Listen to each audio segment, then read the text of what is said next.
नमस्कार दोस्तों, are technical experts में मैं अरुण भारद्वाज एक बार फिर से आपका स्वागत करता हूं और उम्मीद करता हूं कि आप अच्छे हों। तो दोस्तों, आज की वीडियो में हम कंप्लेंट ले रहे हैं। एक्चुअली हमारे एक यूट्यूब के ही सब्सक्राइबर हैं या व्यूवर हैं, उन्होंने हमसे कमेंट करके पूछा, अरुण जी, अगर हम अपने आरओ वाटर प्योरीफायर में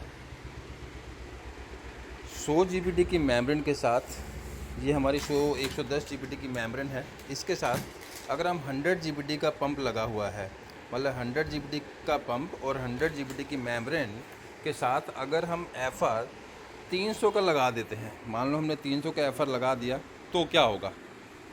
तो आज इसी पे हमारी वीडियो रहने वाली और अपनी तरफ से क्लियर करने की कोशिश करूँगा कि भैया किस टाइप से हम एफआर का सिलेक्शन करते हैं। बिल्कुल सिंपल लैंग्वेज में आपको क्लियर करने की कोशिश करूँगा कि भैया टीडीएस के अकॉर्डिंग और पंप की वैल्यू के अकॉर्डिंग और मेम्ब्रेन की वैल्यू के अकॉर्डिंग कैसे हम एफआर की वैल्यू डिसाइड कर सकते हैं। देखिए, अगर कैलकुलेशन करें, मैथ वगैरह पे जाए तो वो कैलकुलेशन आम आदमी को समझ में नहीं आती। आम आदमी को सिंपल लैंग्वेज में समझाने की कोशिश करता हूँ। देखो, हमारे एफआर की वैल्यू कई चीज़ों पे डिपेंड करती है। मेन चीज़ हमारी रहती है कि हमारे आरओ में जो हमने पंप है, कितने जीबीडी का पंप लगा रखा है और कितने जीबीडी की मेम्ब्रेन लगा रखी है। अब एक रफली आइडिया आपको बता देता हूँ। इन 2-3 चीज़ें आपको बता रहा हूँ, उसे आप अंडरलाइन कर लीजिएगा और उसके अकॉर्डिंग आप एफआर का सिलेक्शन कर सकते हैं। जैसे ये 450 का एफआर है, ठीक है दोस्तों। अब ये हमारा 300 का एफआर है, ऐसे ही हमारा 550 का एफआर आता है, 600, 650 का, ऐसे एफआर की वैल्यू बढ़ती रहती है।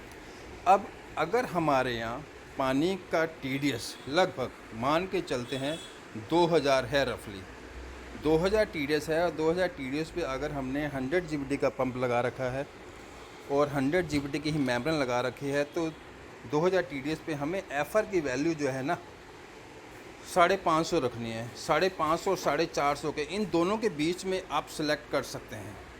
450 से कम एमएल वाला एफआर हमें नहीं लगाना। अब वो क्यों नहीं लगाना? क्योंकि अगर हम 450 कम से कम, अगर हम 450 और 550 इनसे कम अगर वैल्यू का एफआर लगाते हैं, तो हमारा जो ड्रेन पानी है जिसमें कि गंदगी निकलती है, जो गंदा पानी, जो एक्सेस टीडीएस जो रहती है, 2000 टीडीएस जो रहती है, वो कम निकलेगा। अब जो कम पानी निकलेगा वेस्ट में, तो वो जो गंदगी उस पानी में से निकलनी चाहिए, जो एक्सेस जो टीडीएस रहती है, वो कहाँ जाएगी?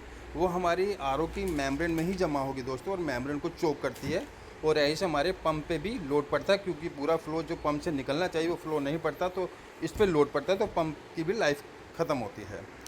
तो ये तो हुआ डिसाइड कि भैया हमारे यहाँ 2000 टीडीएस आ रही है, तो उसके अकॉर्डिंग हमें पानी का टीडीएस पानी के टीडीएस के अकॉर्डिंग एफआर की हमने वैल्यू सेलेक्ट कर ली। लेकिन अगर हमारे यहाँ पानी का टीडीएस, मान लो, वैसे तो लो टीडीएस 300-400 टीडीएस तक आरओ लगाने की जरूरत नहीं पड़ती, मैक्सिमम 200-250 टीडीएस, लेकिन 250 के बाद आरओ की रिक्वायरमेंट आ जाती है, पानी का टेस्ट नहीं आता। मान लो हमारे पानी का टीडीएस ही 250 है, तो 250 टीडीएस पे हमारे यहाँ 100 जीबीडी का पंप लगा है और 100 जीबीडी की मेम्ब्रेन लगी है, तो उस कंडीशन में हमें ज़रूरी नहीं है कि हम भाई 450 का ही वो लगाएं, उसके कहते हैं एफआर। तो उस कंडीशन में हमने 300, 350 के भी एफआर लगाए हुए हैं, कोई दिक्कत नहीं आती, फर्स्ट क्लास लाइफ रहती है। वो क्यों? क्योंकि उस कंडीशन में हमें वेस्ट पानी निकालने की ज़्यादा ज़रूरत नहीं पड़ती, क्योंकि एक तो ऑलरेडी अच्छा पानी है। तो हमें प्योर पानी की जो रिकवरी होती है, जो हमारा स्टोरेज टैंक जो होता है, उसके अंदर हमारा पानी ज़्यादा स्टोर होता है, प्योर पानी की ज़्यादा रिकवरी हो जाती है। वेस्ट अगर थोड़ा कम भी निकलेगा तो वो फिर हमारा चल जाता है। तो उस कंडीशन में हमारे पंप पे लोड नहीं पड़ता। पंप पे लोड तब पड़ता है जब भाई वेस्ट पानी भी कम निकल रहा है और मेम्ब्रेन में भी पानी नहीं पास हो रहा, तो जो दबाव पड़ता है पंप और मेम्ब्रेन पे, वो इसलिए जल्दी ख़राब होने की चांसेस रहते हैं। और अगर लो टीडीएस में हमने 300, 350 का एफआर लगाया है, तो 100 जीबीडी की मेम्ब्रेन और 100 जीबीडी के पंप के साथ तो कोई दिक्कत वाली बात नहीं, आप चला सकते हो। तो इस टाइप से आप सिलेक्शन कर सकते हो कि भाई